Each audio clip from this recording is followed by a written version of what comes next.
H1B వాళ్ళు వాళ్ళ dependents అయిన H4 వాళ్ళు ఎవరైనా సరే డిసెంబర్ 15th తర్వాత మీరు ఇండియాలో వీసా ఇంటర్వ్యూకి అటెండ్ అవ్వాలని స్లాట్స్ బుక్ చేసుకొని ఉంటే కనుక అవన్నీ ఇప్పుడు క్యాన్సిల్ అవుతున్నాయండి.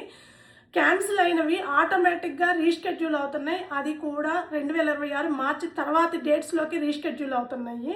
సో బయోమెట్రిక్స్కి సంబంధించి ఎలాంటి మార్పు లేదండి. అవి ఎలాంటి క్యాన్సిలేషన్ జరగటం లేదు. అదేవిధంగా ఈ వీసా ఇంటర్వ్యూ స్లాట్స్ క్యాన్సిల్ అవ్వడం అనేది F1 వాళ్ళకి కానీ, L2 వాళ్ళకి కానీ, L1 వాళ్ళకి కానీ పెద్దగా ఎఫెక్ట్ ఏమీ లేదు. కేవలం H1B వాళ్ళకి అలాగే H4 వాళ్ళ వీసా ఇంటర్వ్యూ స్లాట్స్ ఎక్కువగా క్యాన్సిల్ అవుతున్నాయి.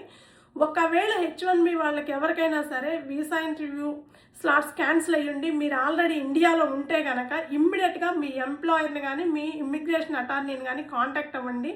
ఒకవేళ మీరు అమెరికాలోనే ఉంటే మీ ట్రావెల్ ప్లాన్స్ని అనే వాటిని పోస్ట్పోన్ చేసుకోవడం కానీ, క్యాన్సిల్ చేసుకోవడం చాలా మంచిదండి. నేను ఇప్పటికే చాలాసార్లు చెప్పాను, ఇది కరెక్ట్ టైం కాదు మనం ఇండియాకి ట్రావెల్ చేయడానికి అని.